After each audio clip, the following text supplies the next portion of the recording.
Okay. So hi.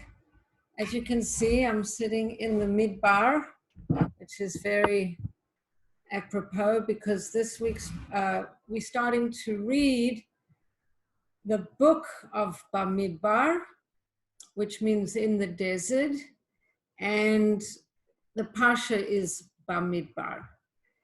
So we're coming up to the holiday of Shavuos, which is getting the Torah. And the question is, why did the Torah have to be given in a desert? Well, it's empty, open space. And I guess it's a little bit like where we are right now, in a way, because the Baal Shem Tov teaches that everything that happens to us, everything that we see, everything that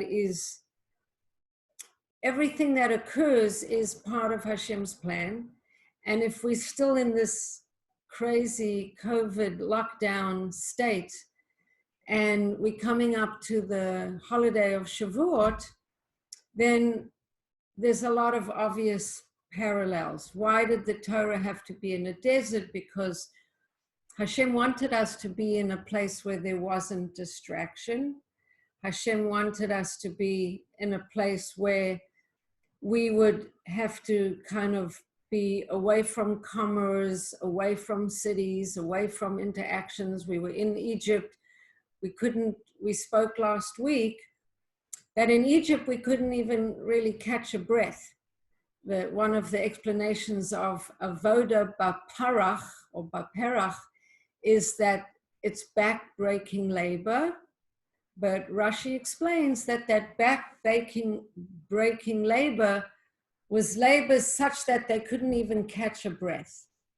So the whole idea of leaving Mitzrayim in order to serve Hashem, we spoke about last week at great length, leaving Mitzrayim to get out, to cross the Yam Suf, and the first mitzvah that they were given was Shabbat. One of the first things it's alluded to, it says Hashem gave them mitzvot, commandments, and then the Meforshim explain that one of those mitzvahs was Shabbat, and one was all the laws around the red heifer, which is connected to allowing them to find their way to a state of purity if they had become impure.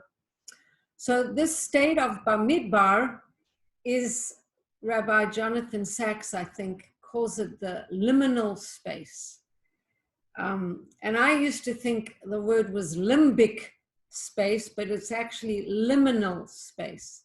So being in limbo, I don't know if there's even a word called limbic space, but there is such a thing called luminal space. And luminal space is this open, quiet place where there isn't a lot happening.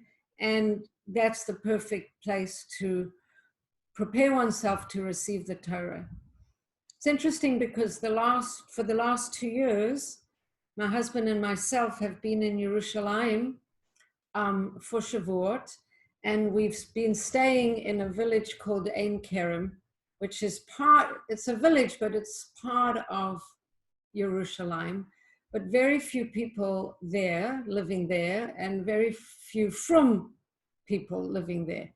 So every time that I've been preparing for Shavuot, which is getting off the Torah, receiving the Torah, we've been in this place where we spend a lot of time, my husband and myself, just kind of, it's very beautiful. There's mountains, there's gorgeous greenery, there's flowers, there's birds, but not a lot of community yet. Hopefully it will develop. But so spending a lot of time just experiencing this idea of being able to be quiet to hear your own voice, being able to be quiet so that you become ready and available and are able to access who's there. Hi, Karina, I see that you've joined us. So hi. Also you can mute yourself if you have a question, but I know you're here, so I'm happy to see you. And I know Shoshana is here and Liz is here. So I think there's someone else here. Liz, Shoshana, Karina. No, that's it. Everyone accounted for. So the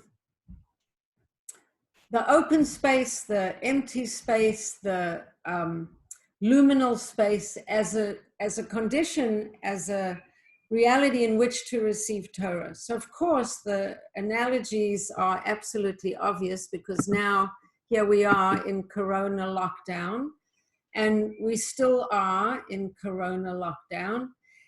And all those messages about what it means to be at home, not distracted, with family. So for some people, this is a good time.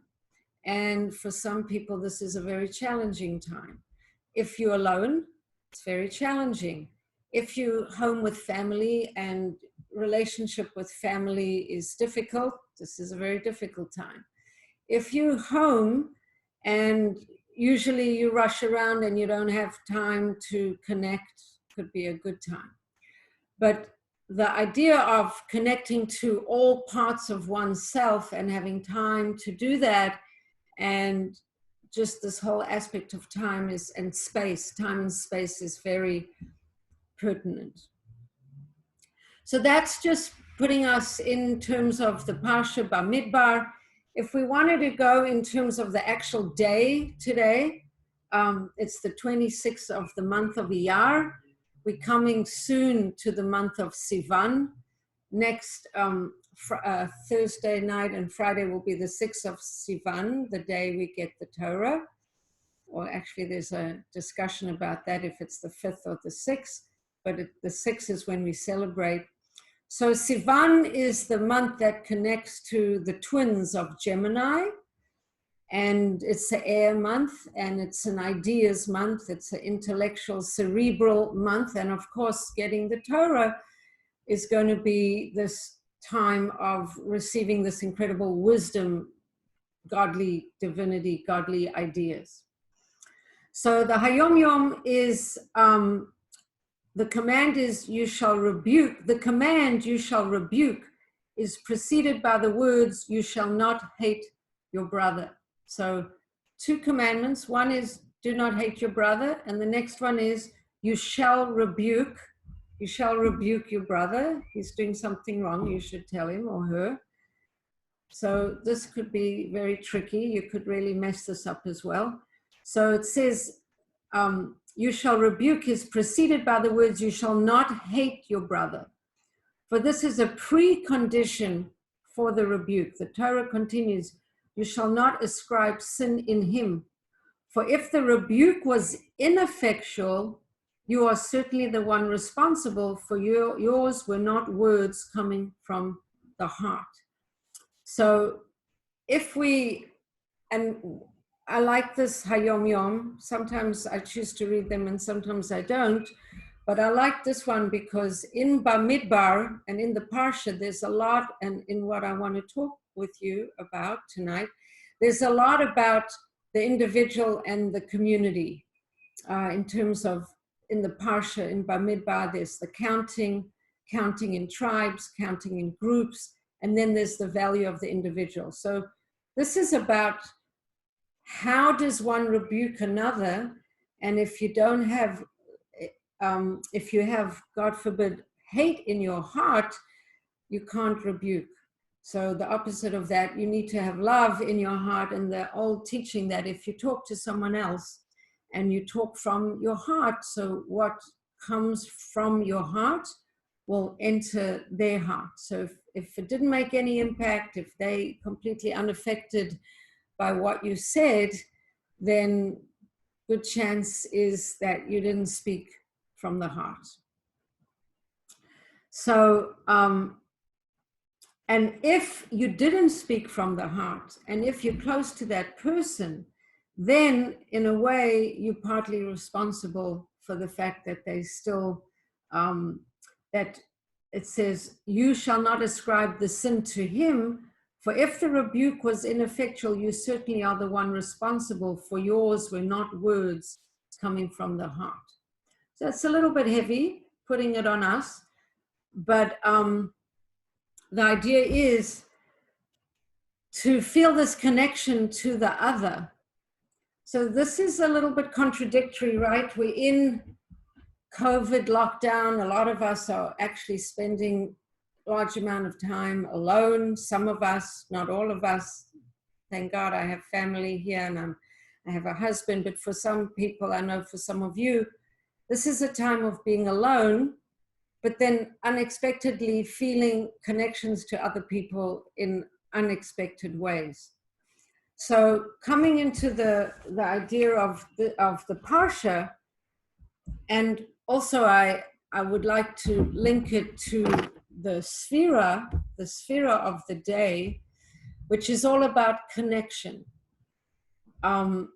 So today's the 41st day of the Omer. So we're kind of jumping from topic to topic, but there is a place of connection that I think is very profound and very real. And that connection that's going to go through everything that we're talking about is the connection between oneself to all parts of oneself, which maybe this time of isolation and away from distraction can allow us to embrace all parts of ourselves, the shadow selves, the 10 aspects of our soul, getting connected and familiar with all parts of ourselves. And on the other hand, this aspect of being connected to other people with the telephone, through Zoom, through intention, through love, through sending messages. I came across an essay. I actually sent it to Shoshana, but I'm not sure she was able to download it, about a young girl who had COVID, or I don't know if I guess she's in her early 30s, kind of feels like young girl to me. And she had COVID and she was all alone, but her parents were dropping things off at the door. And she wasn't opening the door until they left, but she felt their presence and people sending things to her. And she spoke about how she was sustained by those connections, but she wasn't, it was very hard being alone, but the importance of all those connections. So when we're talking about this time, it's an interesting time of feeling and trying to own and connect and identify and empower all parts of ourselves, having the time and space to do that. And at the same time, feeling in a way the connections to other people, even if we aren't in physical proximity with those people and we somewhat isolated and in quarantine or whatever. So talking about connections and bonds with other people. So in the counting of the Omer, each week is a week connected to a different quality, a different idea, a different, oh, there's Susan. Hi, Susan. It's nice to see you. Each week is connected to a different midah or quality, and this week is yesod, which is really bonding and connections with other people. It's bonding and connections with others. And today, being the 41st day of the Omer, is yesod of yesod. So in a week of connection, foundation, bonding, we have a day of connection, foundation, and bonding. So our connection to other people, our connection to the tribe, our connection to Hashem, our connection to specific important others is part of this, and our connection to all parts of ourselves. So in one of the explanations that I read, this one from Simon Jacobson, he said all the other qualities, all the other parts of the Sphirot, like Chesed and Gevura, it's kind of within ourselves. Netzach and Hod, and Netzach and Hod is about action, going out. But Yesod is really, it's not only you anymore, how you relating or how you making effort, it's you coming in contact with the other, bonding. That's why it connects to the genital part of the body, the pelvic area. It's you connecting to the other. And the other could also be Hashem, The other could also be all parts of yourself, but it's not just you and all your midas isolated. It's you in connection to the other, to Hashem, to your friend that you're trying to rebuke. If you don't feel connected and you don't do it in a way of love and honoring and empathy, so your words are not going to make an impact. So when we come into this week's Parsha, and I just want to ask you before I go on, if anybody has a question or a comment, just before we carry on, because I don't want to just lecture, and if anyone wants to say anything, otherwise I'll just move on. I love your background, Bracha. That's it. And I'm in the desert. I'm in the Yeah, desert. Karina taught you that? Yeah, Karina and Shoshana's here, and Liz is here. So Hi, Susan. I think I have a friend here too. Just she's not identifying herself. we have Karina, Liz, Shoshana, Susan, me. That's And who. I think someone else is a friend of mine. Okay, well, maybe she's calling in soon. Okay, so any comments? Otherwise, we'll go on. All right, so I'm going to go on. And you can mute yourself, unmute yourself as you want. So it's nice to see everybody. And now I'll go like that. So coming into the Parsha, Midbar, the Great Desert. So there's a lot of things about this that are that I want to talk about. And the first thing is that there was the counting of all the Yidden. BaMidbar means numbers, and it's all about the counting, that there's so many people between the ages of 20, men between the ages of 20 and 60, that would be the men who are fit and strong to fight in the war, in the army, censuses, and then counting all the tribes and establishing how many people there are. So and then it's going to talk about the tribes arranging themselves in the desert in their formations that they're going to travel through the desert in for 40 years. So it's interesting just to mention, as we're coming into Parsha BaMidbar, that Reb Shlomo Carlebach, I think, quoting the Ishbitzer, who's a teacher, beautiful Hasidic Rebbe from years back, calls the book of BaMidbar the book of mistakes, because there's lots of mishaps. There's the story of Korach with the challenging Moshe. There's the story of the golden calf. There's a lot of things that we constantly struggling with Hashem and struggling with the leadership and struggling with a lot of things. So we're coming into this time of a lot of tests and challenges as well. But the way that the Jews would move through the desert was in a specific formation. And this formation, there's a very, very, very, very beautiful explanation that Rabbi Aryeh Trugman brings. Now, Rabbi Aryeh Trugman, this is the book that I love to use. It's called Orchard of Delights. He's the teacher that teaches at Isabella Freeman when we've been going there for Rosh Hashanah. And it's very beautiful. This formation of all the, I have different pictures of it. So the formation of all the tents. I don't know if you can see that nicely. Oh, it doesn't show up there. The formation of all the tents around the Mishkan.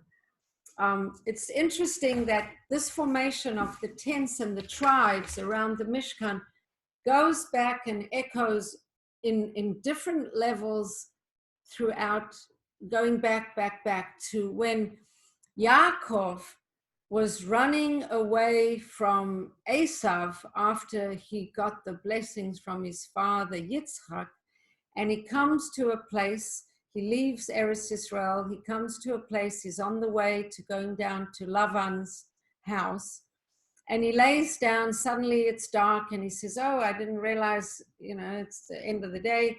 He lays down, and he puts his head on he arranges, well, there's different ways that either, well, let me get the story straight. He takes 12 stones and puts it around his head, and then I think when he wakes up, the stones, according to Midrash, have all come together. Anyway, those stones are reminiscent of the 12 tribes of Yaakov, and the way that those stones surround his head is a reference or a siman, a sign of what's going to come in the future. And what comes in the future is that when Yaakov is on his deathbed, he's lying on his deathbed, and he instructs his sons to bring his body back to Eretz Yisrael for burial. And they surround his bier, his B-I-E-R, his casket, in the same order that is described in this week's Parsha. So he's the Torah scholar, he's the mentor, he's the Abba, he's the source of inspiration and teaching, and he has his 12 sons around him. So just before we carry on, I just want to tell you something about that. So L'chaim, there's an interesting thing that things disappear when it just goes out of a certain space. So anyway, that's kind of fun. Baruch atah Adonai Eloheinu melech haolam she'akol nivra b'oro. When you're in the desert, you get thirsty and then you need to drink. So Yaakov says to his sons, he wants to know if all of his sons are sort of with the program with him, connected to Hashem, connected to the philosophy of serving Hashem. They hadn't received the Torah yet. And his 12 sons are around his bed and they say, Shema Yisrael, Hashem Elokeinu, Hashem Echad, Baruch Shem Kavod, Malchuso Leolam Va'ed. So there were 12 sons, and that's the 12 words of Shema Yisrael, and blessed is Hashem's holy name forever and ever. So the 12 is always going to be an idea of taking a circle, so to speak, and cutting it. A pizza is your circle, and cutting it into 12 parts that are the way that that oneness manifests into 12 different realities. And in the same order of the way the sons carried his coffin when they left Egypt and went to take Yaakov to Marat HaMachpelah, so now the tribes are in the same configuration, taking around the Mishkan. They gathered all around, and then we'll see here's the tribe, here's the map of Eretz Yisrael, and they get land, and it's a sort of similar kind of thing around Jerusalem.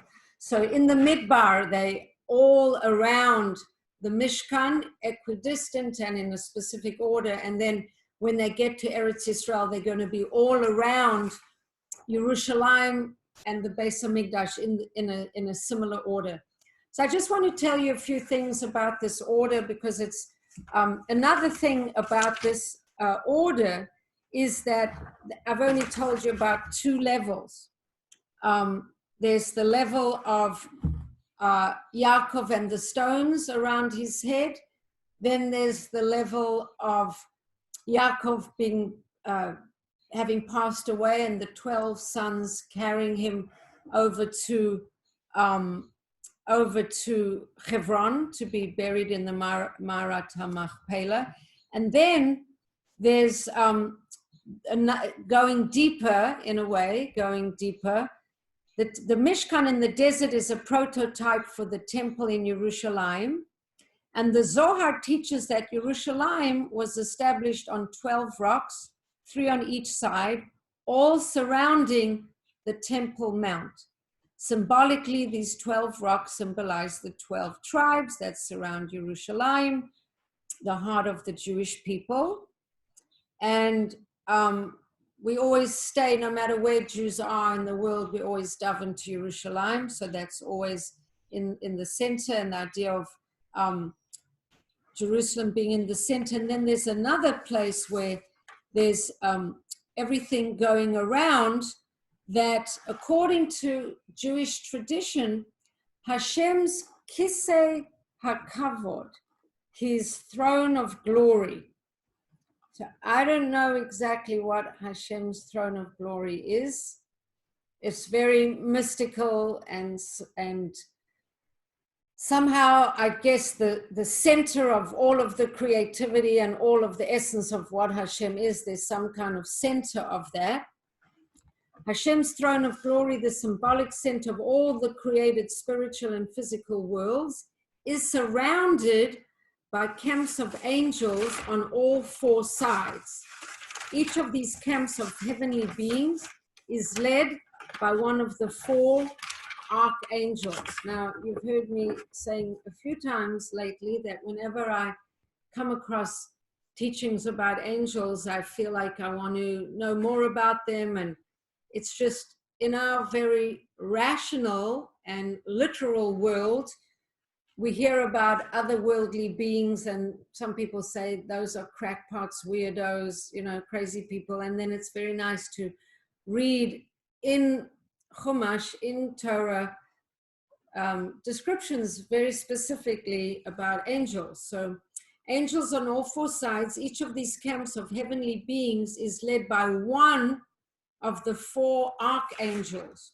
On one side, Michael, on one side, Gabriel, on one side, Uriel, and on one side, Raphael. And then reflecting this heavenly reality, we have the different tribes, and I'm going to talk about them as well. And then on another level, at the highest level, we say that Hashem is sitting on a throne of glory. And there's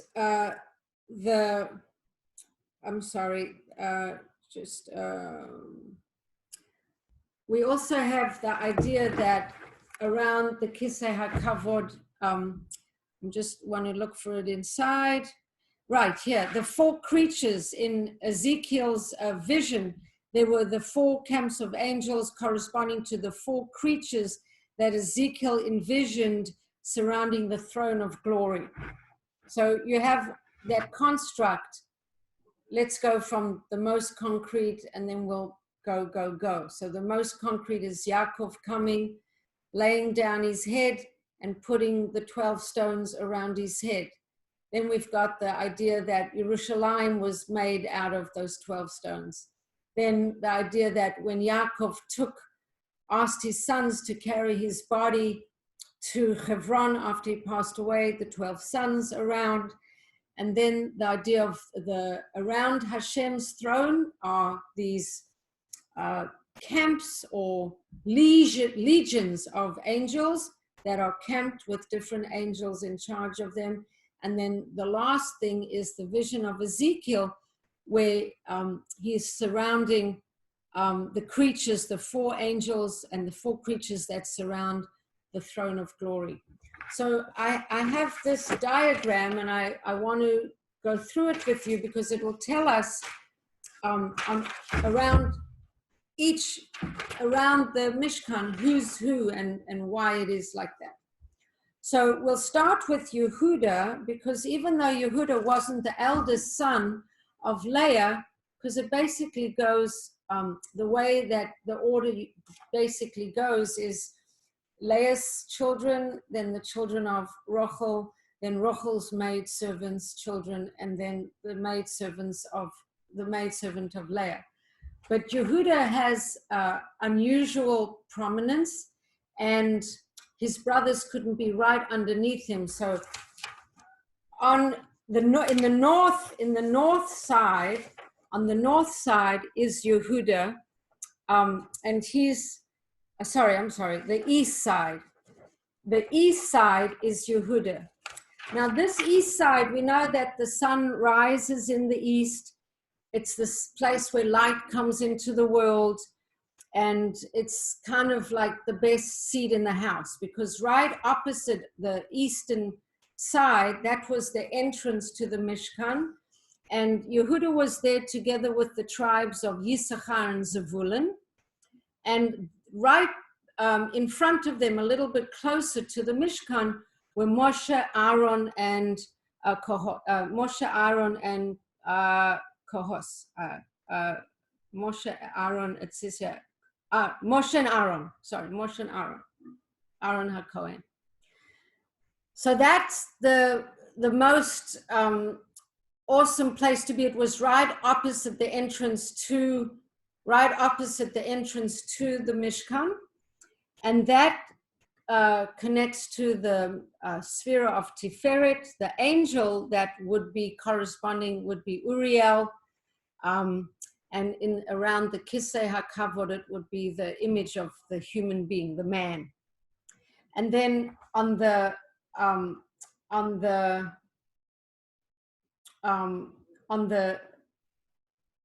that's the east.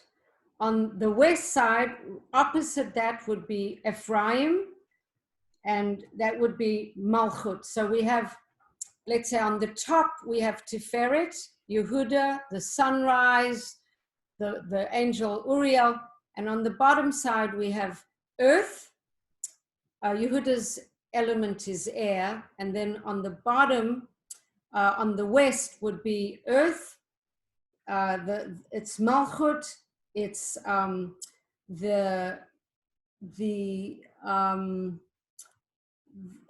who is the angel for Ephraim? I don't see it here. I wrote it down, but it's the eagle.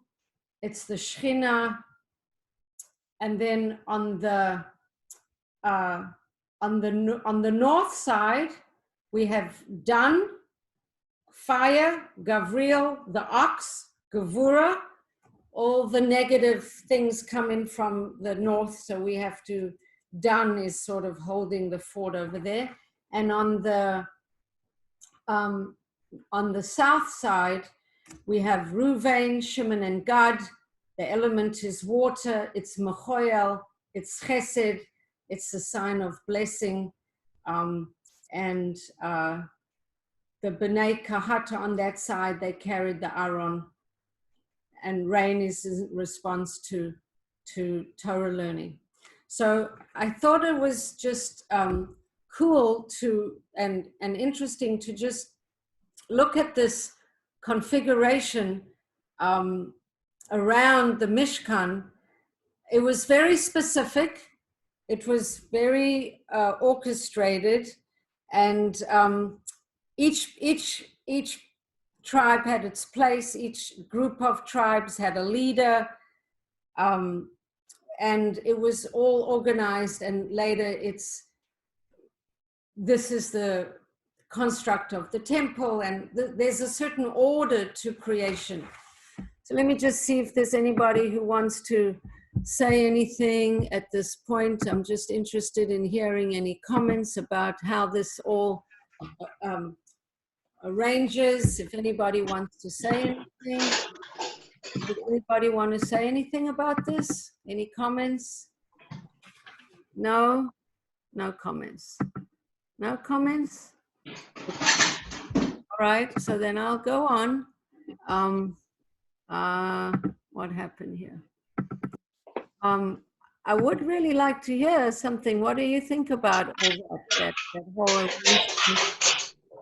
the arrangement of everything? I'm going to let you unmute yourselves if you want to say something. Say something. Does anybody want to say something? Nobody wants to say anything. Yeah, I want to say something. Oh, good. Hashem doesn't like chaos. Hashem doesn't like chaos. That's true. That is true. Hashem doesn't like chaos. Yeah, he doesn't like chutzpah. He likes order. It's a very big message. And you have to know where you belong and with whom.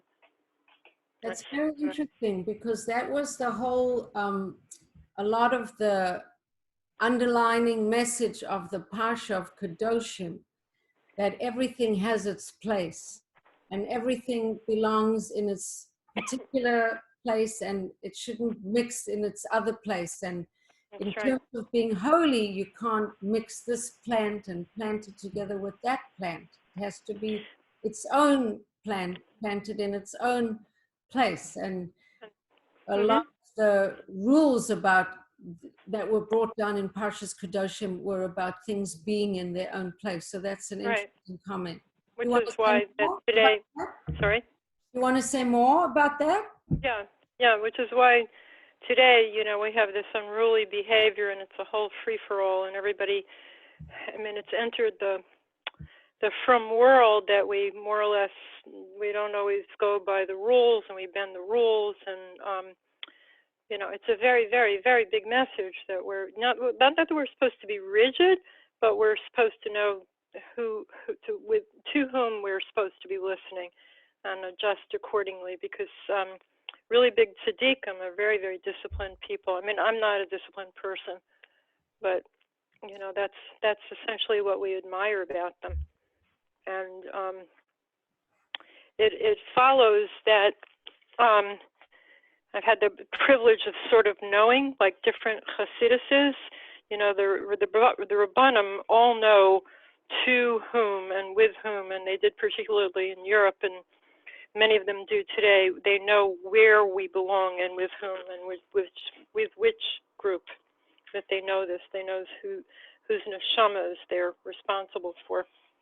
That's what I'd like to say. Okay, well, I appreciate your comments. I think it's very interesting. First of all, the Arizal, in times past, everybody knew which tribe. Well, first of all, we know that there were 12 tribes and 10 of the tribes got lost. And then there was 2 remaining tribes. But there were initially different paths for tefillah for people in different, I guess, identified in different, maybe it was according to the tribes, that there was slightly different ways of entering the temple of tefillah, so to speak. And the Siddur that the Arizal wrote was the 13th gate. In other words, the 12 gates for people who know which tribe they're in or through which gate they're supposed to enter. And then there's the rest of us who haven't the vaguest clue of who we belong to and which is our path and which is the exact way we're supposed to be serving. And so the Arizal Siddur, which is the Siddur embraced by the Alter Rebbe, and Lubavitch use it, and many other Hasidim use that Siddur, is the Siddur for the 13th gate, for the people who don't really know who they are or which gate they're supposed to get to. So the Arizal said, don't worry, my Siddur will be for you. But in terms of what you said, Shoshana, I think it's very interesting, because coming back to where we are today in this luminal space, this empty space, this lockdown space, this corona space, this midbar space that we now starting off this week with the Parsha of BaMidbar, the question of what is true and who we're listening to and which voices and which ideas and which ideologies, I think it's becoming quite the pertinent issue, because there's so many voices out there and so many teachings out there and so many things out there. And one of the essays that I came across, one of the teachings that I came across, and again, last week I quoted this interview from Melinda Ribner's book about biblical women, and this interview, and I don't know if you managed to download it, I sent it out on my newsletter, the link to a free download to her book. And I recommended that people read the interview with Miriam, because there's so many voices coming at us from every which corner, voices telling us that, you know, now I read today that surfaces can't contain, they don't hold the virus. You don't have to worry about, you know, washing your packages or wiping down the surfaces. It's not really a place you have to worry about. And 6 weeks ago or 2 months ago was like, you have to, and now you don't have to, and people don't really know because it's a new thing, and there's this opinion and that opinion and all these different opinions, and nobody knows.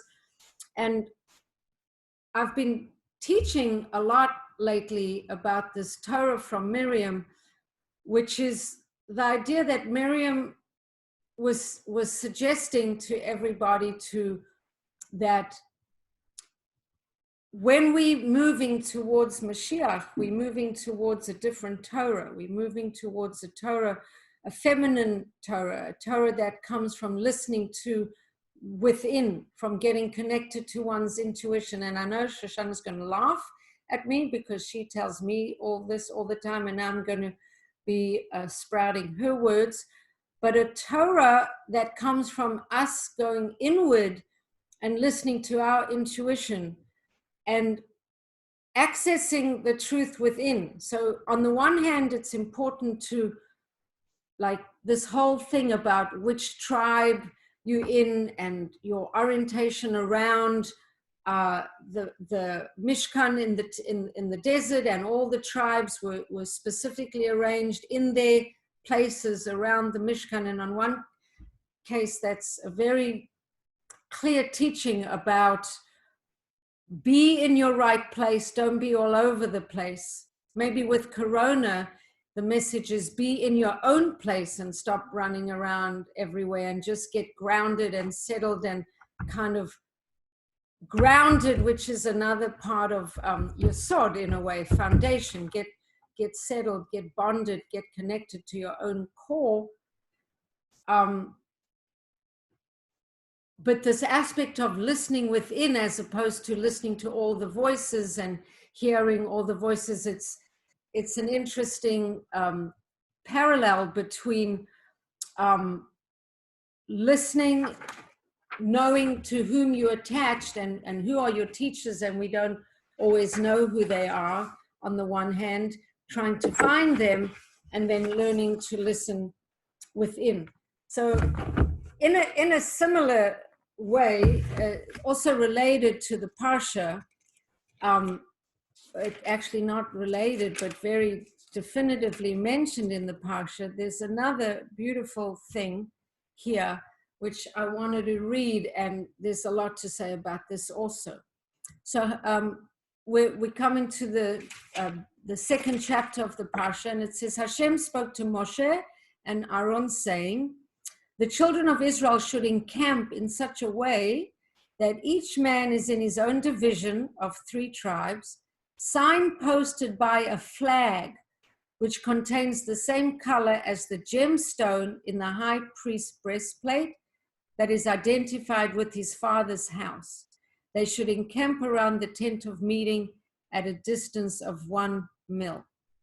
So this is sort of what we were saying, but this idea of the flag, and that each of them got a flag, and the flag corresponding to the colors of the gemstone. This isn't actually written inside the Psukim. It's in Chaim Gutnick's Chumash. He puts the Rashi into the Pasuk. So what's this whole thing with the flags? So when the Yidden were all, when the Yidden had some vision of all these malachim that were around, let me just look inside here, that in terms of getting their flags, this is a very, very beautiful, every man by his banner with the insignia of their father's house shall the children of Israel camp. At a distance surrounding the tent of meeting they shall camp. And this is how this is part of the verse. So the Medrash teaches that the Jews envisioned the Shekhinah descending onto Har Sinai, accompanied by legions of angels riding chariots, who surrounded the Shekhinah on all four sides, and each band of angels had a heavenly banner radiating a unique color or hue. This vision was so remarkable, and the people's attraction to the flag so profound, that they exclaimed, "If only we too were like the angels situated around the Shekhinah with banners or flags." And Hashem responded to the implied request by giving each tribe and each camp a special banner. Now this is pretty interesting, because what are all these banners all about? So in the Midrash, it says the banners were made of silk, and their colors corresponded to the tribe's precious stones, because we know that the Kohen Gadol had a breastplate with 12 stones, actually 4 stones, and then another row of 4 stones and another row of 4 stones. So each stone connecting to one of the tribes. And when the high priest, the Kohen Gadol, had a question to ask of Hashem, he would ask it and different stones would light up, and he would intuit or understand an answer from Hashem. So the banners were made of silk, and their colors corresponded to the tribe's precious stones, which were fixed to the high priest's breastplate. And the symbol on each banner showcased one of the specific tribe's positive aspects, most of which were mentioned in Jacob's blessings to his son. But what was it about the banners that made the Yidden want to have them also?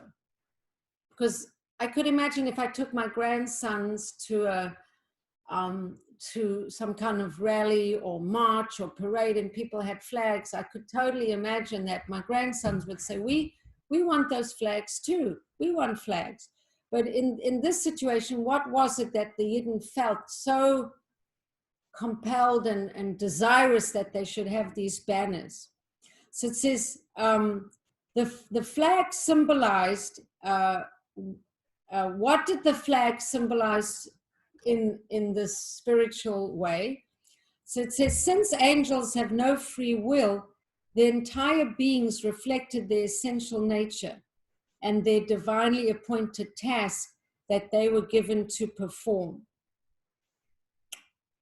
So the Slonim Rebbe explains that the heavenly flags were so attractive because they symbolized purpose and meaning. So in other words, each angel is only created to do a specific job. Angels don't have lots of different jobs. And their flags were somehow connected to the job and the meaning and the purpose of each angel. Each angel was, their job and their purpose was represented in the flag. So the heavenly flags were so attractive because they symbolize purpose and meaning. Not purpose and meaning that are offhandedly accepted, but purpose and meaning that define a mission that the person or the angel, let's say, is completely at one with and completely over to given over to fulfilling. So in a way, what the Yidden, according to this Midrash, what the Yidden were desiring was not just the flag, not just the lovely color silk thing that blew beautifully in the wind, but what the Yidden were desiring was to know their purpose, to know what they are, who they are, and why they're in this world. It's a little bit like Shoshana's comment. Yeah, can I add something? Yeah, sure. We're also obsessed with this word space, you know, my space, your space, everybody else's space. So, you know, I just want to add, imagine you're in the middle of the Midbar and, you know, imagine what you see all around you. So it was obviously ordained in some spiritual way that we would know our space and that there wouldn't be a void and there wouldn't any longer be nothingness in that space. So because human beings do identify with place, so it also grounded them in a place. Well, I think I'm just piggybacking on what you're saying. Yeah, I think that maybe also it was, you know, I was going to say that we're coming to we in this incredibly pre-messianic moment, right? The Jewish people have been yearning for Mashiach, and then when Mashiach is ready to manifest, a lot of things have to change in all of our functioning. And one of the things that existed for the tribes when they had their flags and they had their banners, maybe for them, the way it was for the angels, that the angels' purpose was reflected and manifested in their flags. When the tribes got flags, there was something in the flag that reminded them. It also had symbols that were connected to Yaakov's blessings to them, reminded them of their purpose, reminded them of their essence, reminded them of their strength, reminded them of the way in which they could contribute to the whole. And we now are in a situation, the Rebbe, the Lubavitcher Rebbe said that we, the generation that are repeating aspects and many aspects of what happened for the people who were living in Mitzrayim and were led out of Mitzrayim, and they went through their liberation process. They came out of Mitzrayim, and we like that generation. So, you know. No, actually, we are that generation. We're the Gokulim of that generation. So up until a few months ago, or maybe a year ago, maybe a person could say, beautiful teaching, lovely, very nice. But now I think for many people who are, I like this new word, woke, people who are awake, people who are alert and tuned in, it's not theoretical. We are, like Shoshana says, we are those people, and we've got to learn from what they went through. And one of their mentors, this is why I keep saying, read Miriam Ribner's book and read the interview, and you can download it. Look at my email that I just sent out, and I have a link. You can download it free on your computer and read the whole thing. Read the interview with Miriam, because we are those people. We are living in a time of confusion and not knowing. And the same way that for them, the flags pointed out to their purpose, and it was something that they looked at the angels having these flags, and it's like, we want that clarity also. We want to know, what is our purpose? What is our work? What is it that we're doing in the world? So the Yidden wanted that also, and Hashem gave them flags.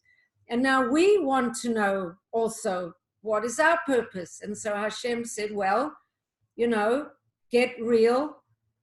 Stop listening to all the voices around. Try to, and this is the Miriam lesson also, try to listen to the inner voice. Try to get clear to what it is that's your purpose.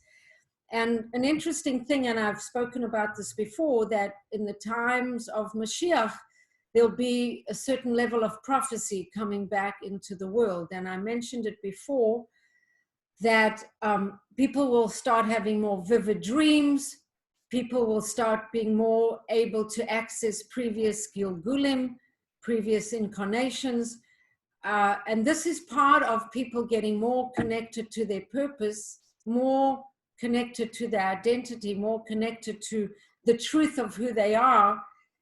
And it's kind of amazing because, and it's very scary. So there's a lot of fear around what's going on now. And in a way, maybe that's the biggest fight, you know, this fight between trust and fear, between trusting that this is a process and we need to go inward and we need to get connected to our deepest truth, and we need to try to access our own intuition and speak to Hashem and pray for guidance. Miriam Ribner keeps saying, in the words of Miriam, her prophetess, Miriam her Neviah, you know, turn to Hashem, pray to Hashem, ask Him for guidance. Let Him talk to you. Let Him tell you, you know, what is it, which is the path that you need to follow. So when we in Egypt and we're working so hard, avoda baperach, we're working so hard we can't take a breath, we can't stop, we can't pause, then we're running, you know, hamsters on the wheel. We can't listen inward. We can't gather the 10 parts of ourselves and form a true connection to our core. We can't, you know, become vessels to really receive Torah. And it's interesting because it says that when Mashiach comes, there'll be a new Torah. Mashiach is going to reveal to us a new Torah. And this new Torah, there's going to be a switch, that the old Torah that we have been learning and have been received was a Torah that came really from the top down, a lot of fear, a lot of rules, a lot of Hashem is so awesome, Hashem is transcendent, Hashem is very awe-inspiring, but that corresponds to a top-down kind of Torah and a more hierarchical way of teaching, and the Rebbes and the Rebbes are up here and the students are down here.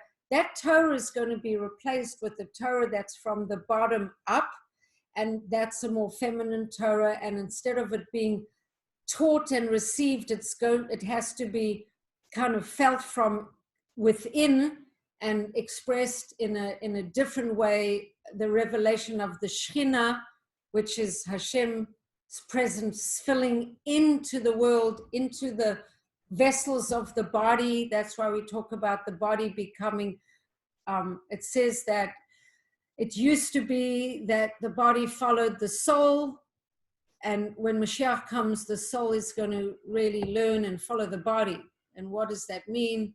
So it has to be that the body becomes full of Hashem, and then the body is turned over to serving Hashem. But it's not a path where we can kind of ignore the body. We have to engage and feed and nourish. And this whole coronavirus is getting everybody really focused on their health, on their well-being, on their breath, on their breathing, on their immunity, on how their bodies are functioning to support you. If you don't have a healthy body, you can't serve Hashem. So this is the new Torah of Mashiach, is going to be a Torah where it's more connected to an embodiment. The Shekhinah is a feminine principle of Hashem who's going to become embodied in all of us, in the world, in our dealings, and we need to open ourselves to that. So that's what being in the Midbar is all about. That's what the flags is, a kind of idea of pointing us to the direction of our purpose. The arrangement around the Mishkan, suggesting that we always around the Torah, really, because in the Mishkan, I didn't really stress, but you have the Aron, which contain the Luchot. So it's everybody surrounding the Torah, but each playing a different role. And I didn't really explain so well, but each tribe has its own qualities, its own places where it shines, its own places why it was, Reuven and Shimon and Gad connected to the Midah of Chesed, the Malach Mechoel, the element of water, connected to rain and blessing, and they on the south side. And then Dan on the north side, fire, Gavriel, the idea of Gevura, protecting us from the negativity of the negativity coming in from the north. Then Yehuda on the east, connected to light, connected to leadership, connected to aspects of Torah and the manifestation of Torah, and that's the air sign. Sivan is an air sign. We're coming into the time of receiving the Torah in the month of Gemini, air sign. And then down in the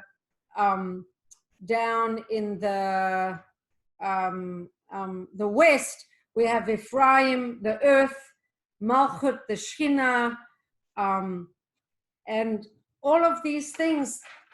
Each one is not more important than the other. Each one plays its part. And then there's this beautiful symphony around the Mishkan, and then later around Yerushalayim, around our own heart, because our own heart is the Mishkan within ourselves. So all of our midot, the aspect within ourselves of air, earth, fire and water within ourselves, hopefully balanced around our own little Mishkan. And you know that the first energy center is Earth. That's kind of our identity, our, you know, who we are, our parents, our gender, our basic reality. That's Earth. Second energy center is water, our emotions and just our emotions. Third energy center is our power, our force, our energy. That's fire. And then the heart is air. And all of that, we got to bring all of those aspects of our own selves to serve the Mishkan within. And Hashem says, Asuli mikdash v'shachanti betocham, build me a Mishkan so I can dwell within it. And we're supposed to build that within ourselves and feed the fire of our own altar within ourselves. And we should do it. The fire should burn bright. We will have another class before Shavuos, but